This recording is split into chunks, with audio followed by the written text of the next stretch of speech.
사실 이 마음은 사탄의 마음이었던 것입니다.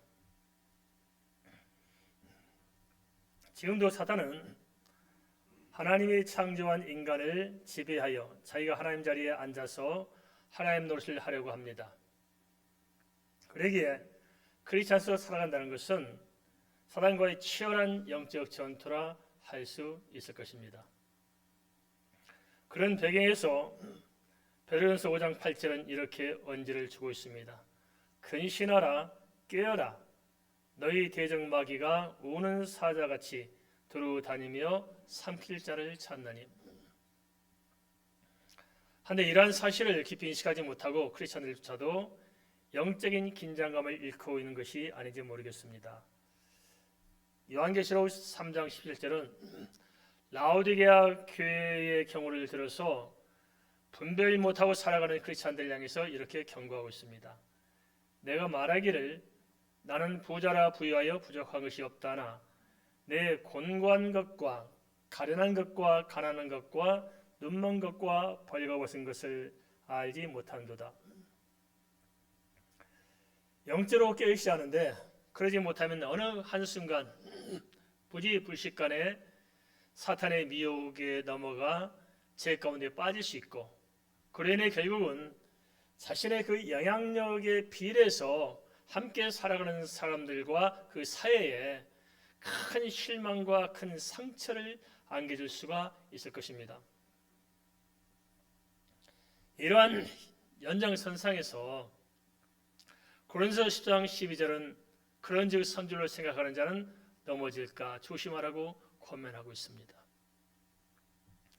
따라서 신앙생활이란 영적 전투라는 사실을 알고 어찌하든지 삶의 현장 속에 이렇게 파고들어오는 흑암의 세력들에게 속지 말고 그들과 타협하지도 말고 오로지 말씀과 오로지 기도로 성령으로 충만해서 악한 세력을 결박해 나가시기를 주의 이름으로 축원을 드립니다.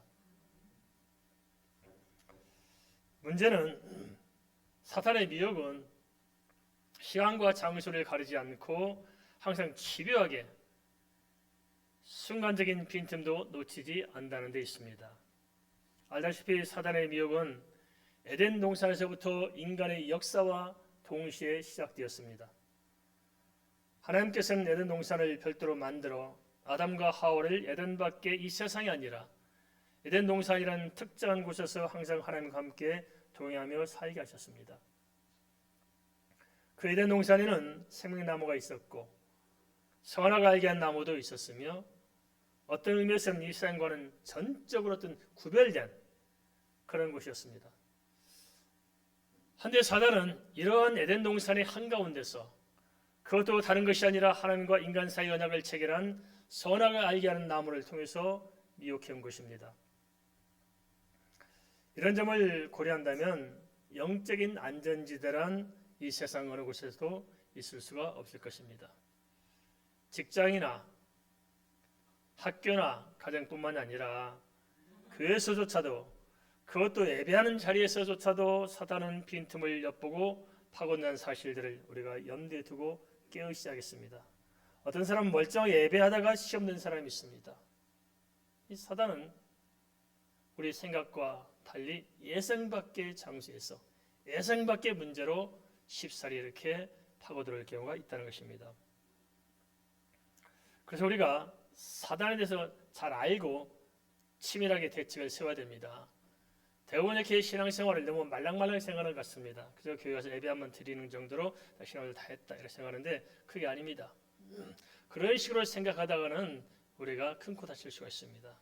그래서 우리가 좀 정확히 신앙생활은 철저한 영적 전투라는 사실을 알고 거기에 대비하면서 살아갈 때 우리가 영적인 은혜를 지속적으로 누릴 수가 있을 것입니다. 사단은 어떻게 파고들까요? 우리 자신들의 경험을 한번 돌이켜 보십시다. 우리도 한 번쯤은 시험에 들어본 적이 있고 사단에 속아본 적이 있지 않겠습니까? 어떤 식으로 사단이 우리를 파고들었을까요? 창세기 3장 1절을 먼저 살펴보겠습니다. 창세기 3장 1절 이렇게 말씀하고 있습니다. 같이 읽습니다. 그런데 뱀은 여호와 하나님이 지으신 들짐승 중에 가장 강교하니라. 뱀이 여자에게 물어 이르되 하나님이 참으로 너희에게 동산 모든 나무의 열매를 먹지 말라 하시더냐. 하나님의 말씀을 조금만 마음에 새기고 살펴보면 사단의 말은 얼마나 유치하고 조잡스러운가 하는 것을 금방 알 수 있는데도 불구하고 도대체 사람들은 그래도 쉽사리 사단의 미혹에 넘어가는 걸까요? 이렇게 쉽게 넘어가죠. 사람들이 사단의 미혹인 줄 알면서도 단호히 거절하지 못하는 것은 사단은 사람들의 육신의 정욕과 안목의 정욕과 이생의 자랑을 파고들기 때문일 것입니다. 선한 말로 진리의 말씀으로 권면할 때는 사람들이 별로 혹하지 않아요. 그렇지만 우리 육신의 어떤 본능에 파고들면은 사람들은 너무 쉽게 무너지는 것 같습니다. 그러게 하와도 선악을 알게 한 나무를 통해서 먹음직하고 보암직하고 탐스러운 표면만을 보았지 그 선악을 알게 나무 실과의 깊은 곳에 감춰져 있던 하나님과 인간의 언약에 대해서는 바라보지 못했습니다. 그렇다면 사단은 어떤 사람을 노리고 어디에서 접근하며 어떻게 파고드는 것일까요? 사단이 좋아하는 사람이 어떤 사람일까요? 첫째, 사단의 전략은 어떤 사람을 노리느냐? 그것은 하나님의 말씀이 분명히 서 있지 못해서 하나님의 은혜를 망각하고 불신앙에 빠진 사람들을 노려서 그런 사람들의 어두운 정서를 파고든다는 것입니다. 그런 이유로 사단은 아담을 직접 공격하지 않고 하와를 통해 아담을 넘어뜨렸습니다. 창세기 2장 17절은 선악 알게 한 나무의 실과를 먹으면 정령 죽으리라고 분명히 말씀하고 있는데 그 말씀은 아담에게 했습니다. 아담은 하나님께 그 말씀을 들어서 잘 알고 있었습니다. 반면에 하와는 하나님께 직접 듣지 못하고 아담을 통해 들었기 때문에 하나님의 말씀의 언약에 대해서 분명하지 못했을 것입니다. 그러다 보니 주님의 일을 하면서도 복음을 붙잡고 기도하지 못하고 살아가는 사람들은 겉으로는 하나님 일을 하지만 실상은 마귀의 좋아하는 일로 그런 방향으로 끌고 갈 수가 있을 것입니다. 그런 경우가 종종 많잖아요. 열심히 주의를 한다고 모여놓고 이 사람 저 사람의 상처를 주고 결국은 하나님께 영광되는 것이 아니고 철저히 인간적인 어두운 그림자만 남는 경우가 얼마나 많습니까? 그래서 우리가 잘 생각해야 됩니다. 저도 일을 하면서 좀 두려운 것은 뭐냐면 함께 일하는 동역자들, 가까운 동역자들이 제일 두려워요. 사실은 그들이 기도하지 않고 깨어있지 못하면 사단은 그들을 통해서 공격해 들어올 것이기 때문에 그렇습니다. 아담을 넘어뜨린 사람이 다른 데 있지 않습니다.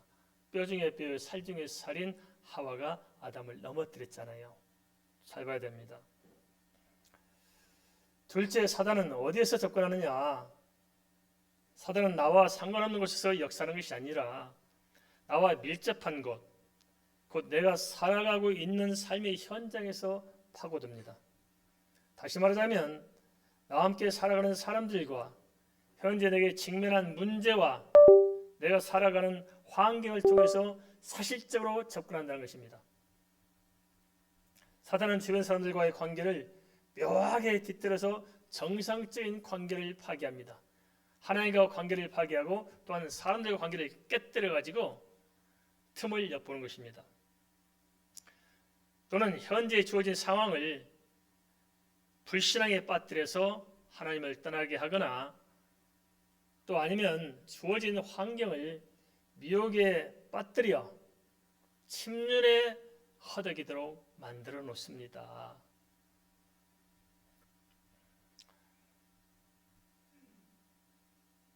아담의 경우는 예상 밖으로 에덴 동산이라는 평안한 환경에서 뼈 중에 뼈, 살 중에 살해했던 하와를 통해서 하나님 언약을 담고 있는 선악을 알게 한 나무의 열매로 미혹을 당했습니다.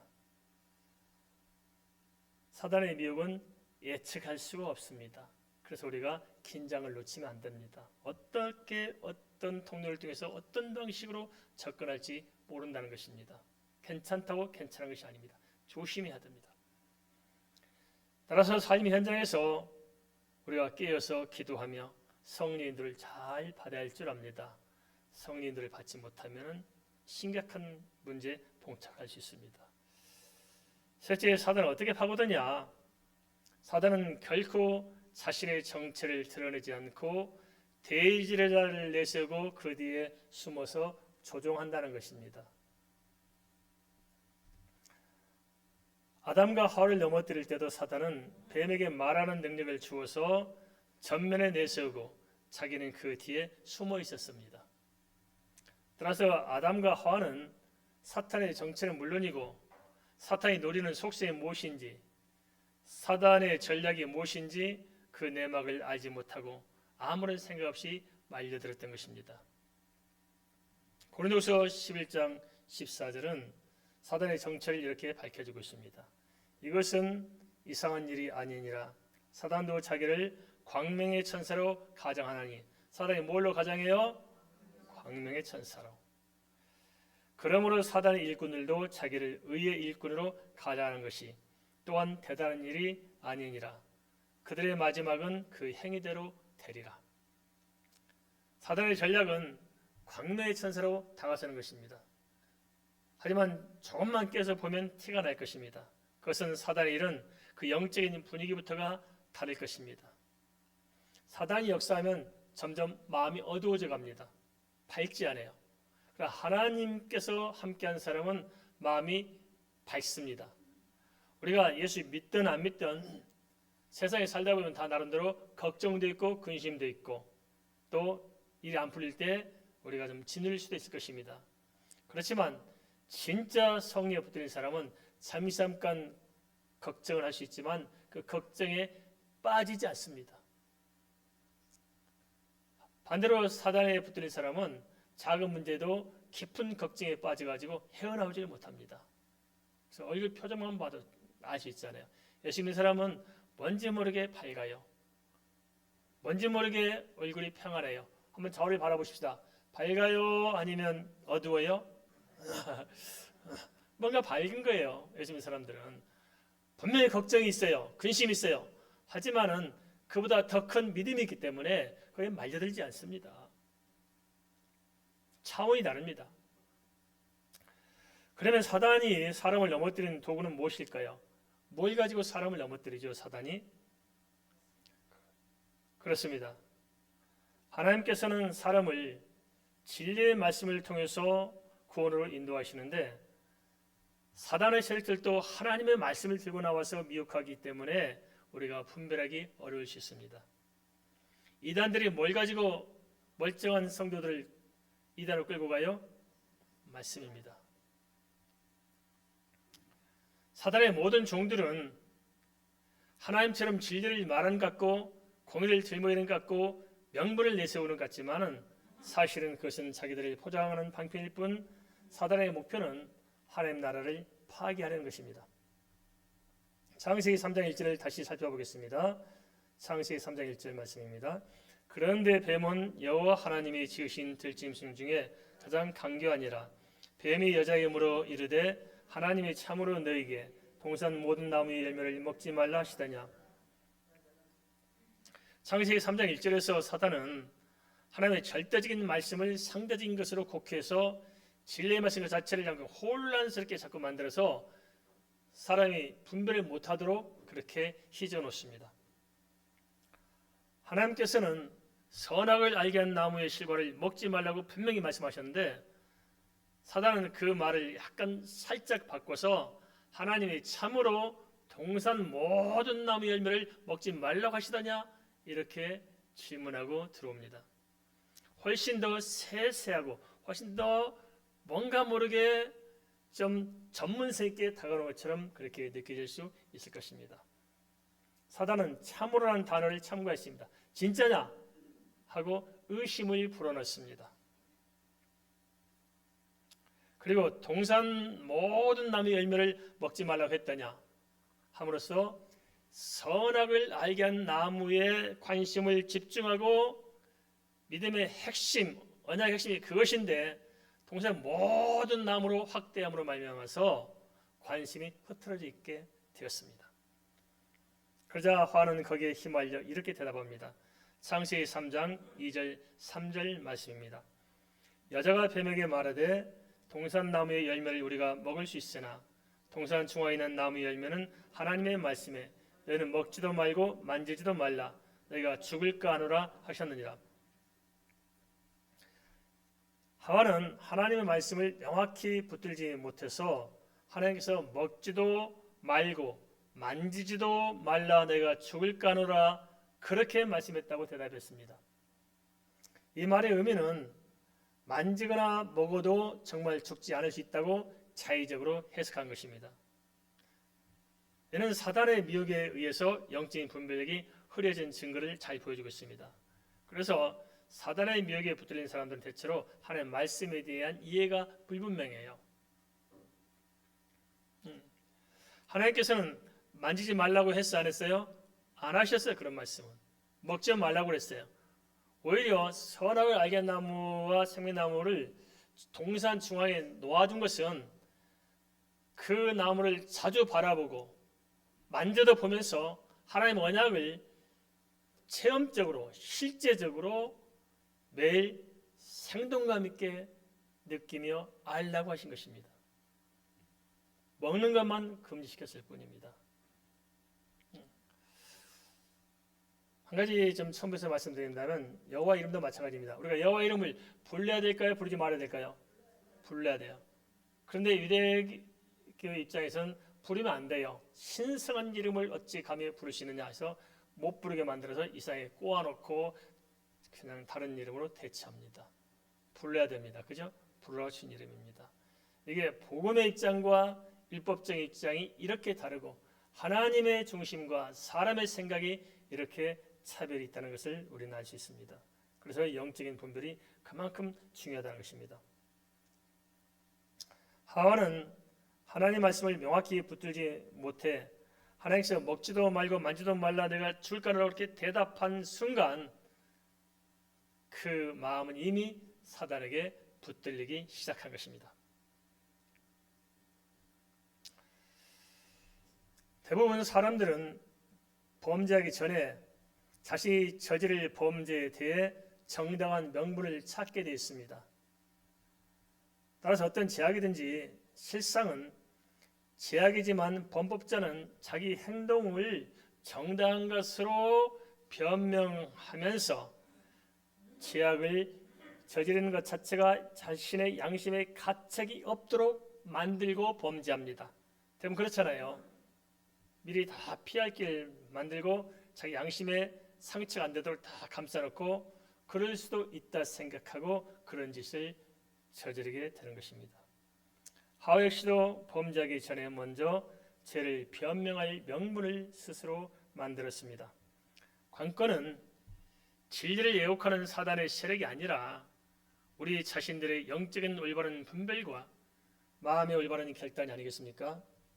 설령 사단이 집중적으로 공격한다고 할지라도 말씀과 기도로 성령 충만하고 영적인 중심이 분명하며 깨어서 분별이 정확하다면 사단이 아무리 파고들어도 미혹을 받거나 무너지지 않을 것입니다.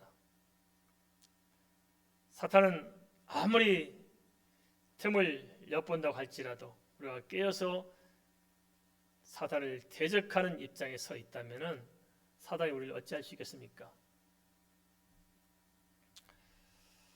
이러한 배경에서 디모데후서 3장 14절 전반절은 배우고 확실한 일에 거하라고 말씀하고 있습니다. 따라서 하나님의 말씀을 제대로 배우고 제대로 붙들고 확실한 가운데 매 순간 기도하며 응답받아 은혜로 살면 사단이 결코 틈탈 수 없을 것이고 사단의 세력이 오히려 우리를 들어가게 될 줄 믿습니다. 우리가 사단에 속지 않기 위해서 한 가지 유념할 점이 있습니다. 그것은 뭐냐? 사단은 일반적으로는 세상 문화를 파고들면서 문화의 어떤 이해를 바꿔놓습니다. 그래서 괜찮다고 생각하고 남들 다 그러는데 세상이 그러는데 해서 전체 문화적인 어떤 대세를 파고들어서 괜찮다 하면서 전체적으로 사단의 어떤 발밑에 빨리 가게 됩니다.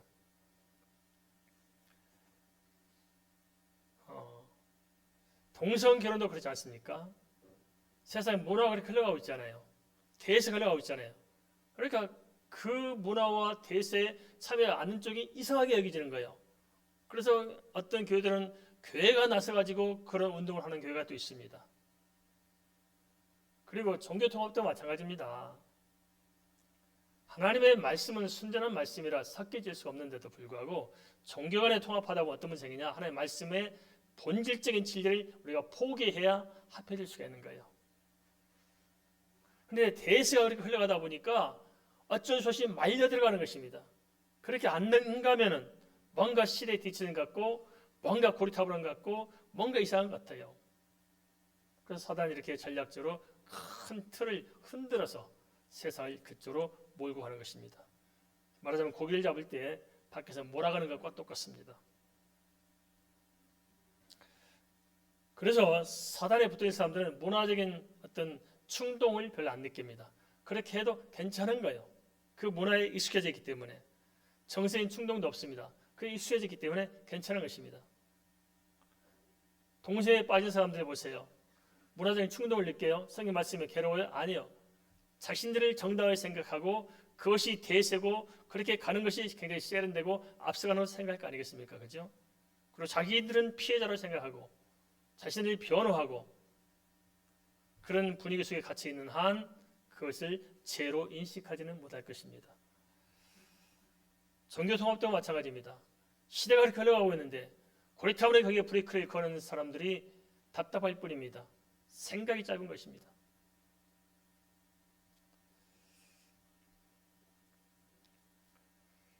사탄이 그 사람의 마음의 정서를 또한 자극하고 파고듭니다. 개인적으로는 마음의 정서를 파고들어요. 그죠? 내 마음의 정서. 그래서 사단에 붙들리면 사단의 말이 옳은 겁니다. 사단과 감정적으로 교류가 돼요. 사단은 그 사람의 마음을 잡고 마음의 중심으로 들어오기 때문에 이제 사단이 지시하는 것이 옳아 보이고 사단이 주는 마음이 나에게 훨씬 잘 맞는 거예요. 그래서 옳다고 믿고 옳다고 행하지만은 사실은 가는 길이 다를 수 있습니다. 사단은 사람의 마음을 얼마나 간악하게 잘 파고드는지 말할 수 없습니다. 창세기 3장 4절 5절은 사탄이 사람의 마음을 어떻게 파고드는지를 이렇게 들춰주고 있습니다. 창세기 3장 4절 5절입니다. 뱀이 여자에게 이르되 너희가 결코 죽지 아니하리라. 너희가 그것을 먹나려는 너희 눈이 밝아져 하나님같이 되어 선악을 알 줄 하나님이 아심이니라. 하나님께서는 정령 죽으라고 말씀하셨는데 사단은 죽지 않을 뿐만이 아니라 눈이 밝아져 하나님처럼 되어서 선악을 알게 한다는 것입니다. 듣고 보면 하나님 참 괘씸하네요. 좀 서운하잖아요. 하나님 하신 말씀이 좀 서운하잖아요. 사단은 얼마나 마음이 넓고 얼마나 훈훈하고 얼마나 아랑이 넓어요. 뭔가 하나님의 진실을 감춰놓은 것처럼 여겨집니다. 반면에 뱀이 하는 말은 너무도 나를 이해하는 것처럼 들려질 것입니다. 사단의 계략에 말려든 순간 마음의 정서 자체가 이미 변질되어서 그럴 것입니다. 그러면 한 가지, 현재 내가 사단에 가까운 것인지 아니면 하나님께 가까운 것인지, 도대체 내가 사단에게 물들기 시작하고 있다면 도대체 증세가 무엇인지, 내 현재 상태가 어떤 것인지 어떻게 알 수 있을까요? 우리가 내 자신을 좀 정확히 바라봐야 할 거 아니겠어요? 다 나는 예수 잘 믿고 나는 아무 문제가 없다고 생각하는데 사실상은 나만 모르지 다른 사람이 나를 바라볼 때 알아요, 뭘 알아요? 다 아는 게 있잖아요. 그죠? 사단의 목표는 범죄 하나를 저지르게 하는 것이 아니라 궁극적으로 그 사람이 하나님을 떠나도록 하는 데 있고, 또 자기가 사단인 자기가 지배해서 그 사람의 왕 노릇 하는 데 있습니다. 따라서 성령에 충만하면 심령이 밝아져 하나님을 찾게 되고 하나님의 영광을 구하는데, 사단에 붙들리면 반대로 심령이 어두워져 육신의 생각에 사로잡히게 되어 있습니다. 그래야 주님의 뜻이 아니라 자신의 뜻을 관철시키려고 하는데 사실은 그 자체가 이미 사단에 종속되어 있음을 드러내는 것입니다. 그래서 한번 시험에 들면 거기서 빠져나가기 쉬워요? 어려워요? 어려워요. 그래서 병되기 전에 건강하도록 유지해 나가야 되는데 한 번 병되면 회복하기가 쉽지 않은 거예요. 영적인 것도 마찬가지입니다. 한 번 사단에게 짓밟히면 꺼내오는 게 너무너무 쉽지 않습니다. 사람의 마음은 바다의 공해지역과 같습니다. 그래서 성령도 오가지만 악령도 우리 마음에 오고 갑니다. 그래서 우리가 어찌하든지 중요한 것은 주의 은혜로 강해져서 분별을 잘하고 사단에 틈을 주지 않고 사단이 파고들면 결박해야 됩니다.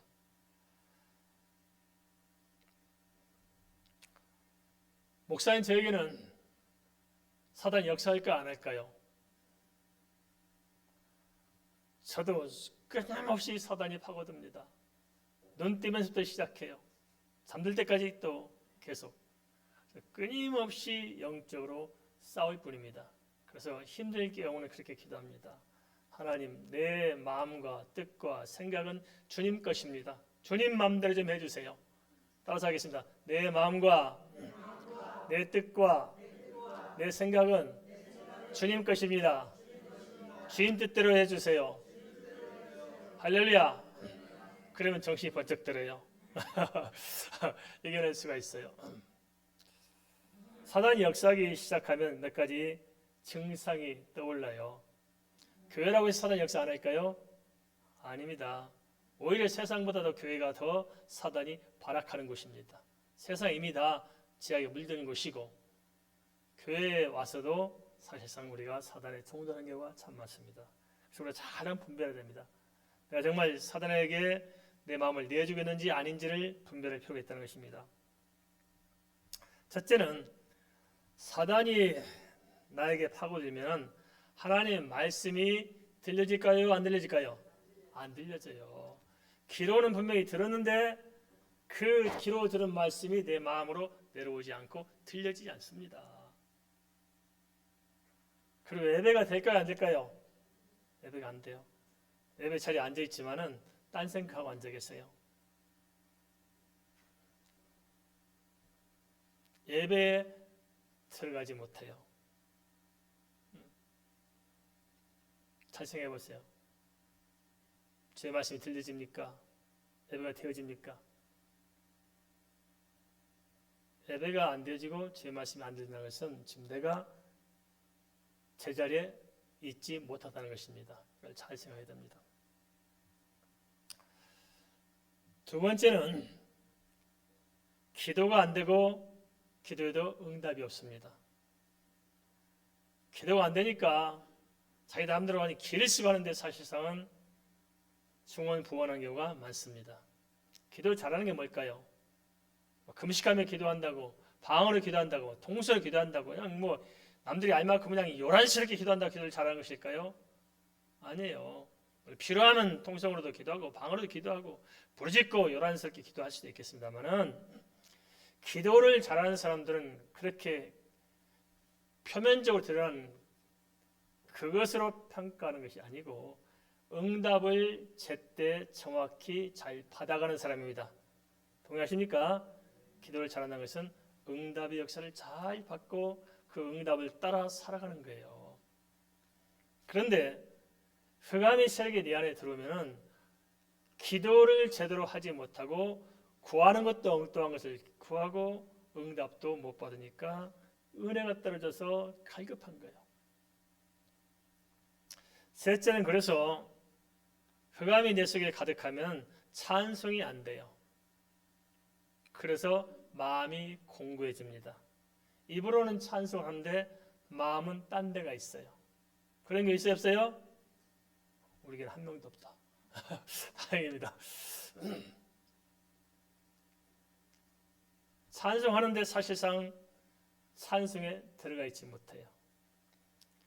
찬송하면 어떤 때는 눈물도 쏟아지고 기쁨도 쏟아지고 은혜되고 하는 게 정상이잖아요. 성령 역사의 경우는. 근데 아무 생각이 없어요. 그냥 노래만 부르고 앉아있는 거예요.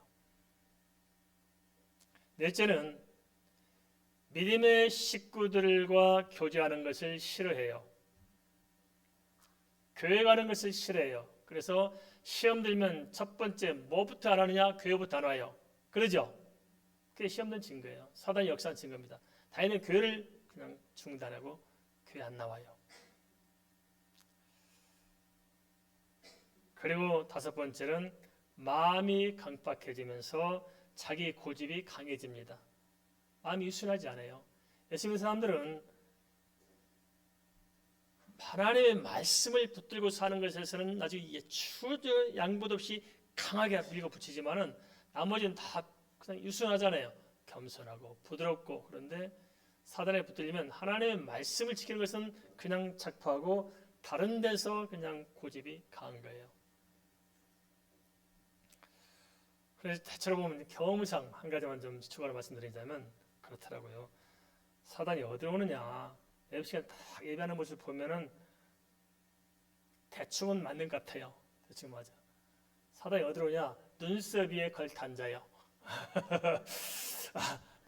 눈썹 위에 걸터 앉아가지고 그냥 막 짓밟아요. 그러면 눈이 까물까물하다가 이제 하나님의 말씀 놓쳐요. 그러면 그 다음 주부터 이제 뭔가 희마리가 없어. 알겠습니까? 길을 쓰고 말씀드려야 돼요. 우리가 새끼 한국 사람 먹고 살아가는데 주로 뭘 먹어요? 밥에다 김치에다 된장국 아니면 뭐 김치찌개 아니면 뭐 그렇게 먹고 살잖아요. 아침에 밥, 점심 때 밥, 뭐 우리 그렇게 먹고 살잖아요. 빵주하는 김문수 권사님이나 빵 찾지 대부분 다 밥 먹고 살아요. 먹던 빵 똑같은 거 먹고 먹던 밥 똑같이 먹는데도 불구하고 그게 살려 가잖아요. 그죠? 에너지를 주잖아요. 마찬가지입니다. 하나님의 말씀 이와 같아요. 말씀 속에 뭐가 있길래 그러느냐? 우리가 먹는 쌀과 빵 속에 영양분이 있는 것처럼 우리의 선포하는 말씀 속에는 하나님의 영적인 영양분이 담겨 있는 거예요. 그래서 그 말씀을 들으면 똑같은 말씀을 들었음에도 불구하고 그 영양분이 내게 들어와서 나로 하여금 살게 하는 거예요. 그래서 일단 예배 시간에 눈부터 크게 뜨시기 바랍니다. 할렐루야, 할렐루야. 에덴 동산 아니라고 안심할 수 없었던 것처럼 교회 공동체 안에서도 항상 사단의 공격이 끊이지 않음을 우리는 잘 알고 있습니다. 교회 안에서 이단이 나와요.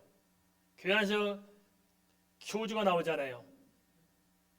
교회 안에서 바람 피다가 개막신 당하잖아요.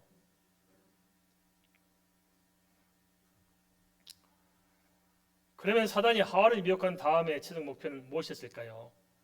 사단이 노린 것은 사실 하와가 아니라 인류의 대표로 아담과 언약을 맺은 당사자인 아담을 무너뜨린 데 있었습니다.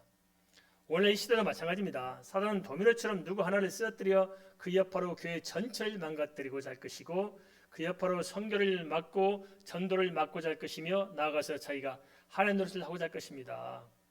원래 이 시대도 우리가 그렇지 않습니까? 참 우리가 참 충격적인 소식을 많이 듣습니다. 정말 이 교회를 이끌어가려는 그 중추적인 인물, 잘 알지 인물들이 참 엉뚱하게 쓰러져 가지고 지금 개망신당하는 것을 우리가 많이 보잖아요. 물론 도덕적이고 윤리적으로도 지탄을 받아야 마땅하지만은 사실상 우리는 좀 다른 차원에서 바라봐야 됩니다. 그것은 도덕적인 어떤 윤리적인 문제이기 이전에 무슨 문제냐? 그것은 영적인 문제라는 것이 영적인 문제. 동의하십니까? 영적인 문제. 영적인 전쟁을 통해서 치열하게 이겨 나가야 하는데 영적인 전쟁에서 무너지면은 그 순간 사단의 종로사게 된다는 것입니다. 누구든 예외가 없습니다. 따라서 우리는 긴장을 놓치면 안 됩니다. 한데 묘한 것은 사단은 어떤 사람을 넘어뜨기 좋아하느냐? 믿음이 좋은 사람, 열심히 봉사하는 사람, 책임이 무거운 사람, 잘 알려진 사람들을 많이 공격합니다. 그래야 여파가 심하지 않겠어요. 교회도 늘 제가 강조했습니다만 그래서 그런 식으로 역사해요. 처음 교회에 나온 사람들은 시험이 안 들어요. 언제 시험 들어요?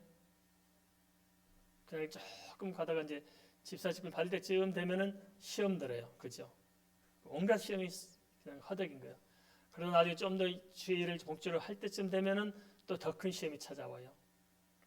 그 다음에 이제 교회 중직을 맡아갈 경우는 더 큰 시험, 감당치 못할 시험이 다가와요. 목사님 저는요 날마다 그냥 폭탄 터져, 그죠? 사실 희한한 것들이 그냥 뭐 아찔아찔할 경우가 많아요. 그럼 뭘 얘기해야 돼요? 그래서 어쩔 수 없이 그냥 금식하면서 기도하면서 그냥 부르짖고 매달리면서 그냥 찬양 드리면서 그냥 주일에 매진하면서 이렇게 하루를 버텨가는 거예요. 할렐루야. 제가 뭐 태성이 뭐 강건해서 아니에요. 저는 제 자신을 잘 압니다. 얼마나 유약한지 말할 수 없어요. 제가 어떻게 설교한지 모르겠어요. 저는 숫기가 없어가지고 사람 앞에서 말도 못하는 사람인데, 그러니까 어떻게 이런지 모르겠어요. 제가 그래서 사람이 어떻게 할 줄 몰라가지고 제가 참 이게 그래요. 항상 어려움을 겪어요. 그래서 좀 잘하는 사람 있잖아요. 이렇게 저는 그러지 못해요. 우리 교식관 와도 말 한마디 붙이는 게 참 이게 참 턱걸이 한 20개 하는 것 같은 느낌이 들어요. 어려워. 그런데 어떻게 해도 세계 선교를 감당하고 이 많은 단체들을 어떻게 맡아서 섬기는지 참 이게 하나님 아셔서 그렇지 안 되는 거예요. 그래서 방법은 그런 것 같아요. 이렇게 기도하고 하나님께 의지하고 가는 수밖에 없어요. 그래서 저는 늘 두려움이 하나 가지고 있습니다. 그게 뭐냐면 내가 만일 넘어지면 어떤 일이 벌어질까를 자주 생각해봐요. 제가 만일 김장한 목사가 무슨 뭐 바람났다 그러면 우리 김수희 사모한테 머리 뜯긴 것만이 문제가 아니고 교회가 무너지고 한국교회 파장이 일어나고 지금 전 세계 지금 이렇게 선교 지역들이 다 넓혀졌는데 세계 선교가 무너지잖아요. 그걸 생각할 때마다 제가 기도하면서 철저히 새벽부터 일어나서 하나님 오늘 이 하루 다시 시작할 테니까 힘을 주세요. 철저히 하나님 영광을 살기 위해서 기도하면서 매 순간 주님과 더불어 살아가려고 발버둥을 칩니다. 몸부림쳐요. 저는 뭐 그냥 목사니까 알아서 잘 되는 성 쉽잖아요. 아니에요. 저도 시험 들 때 참 많아요. 교회 가기 싫을 때가 많아요 또.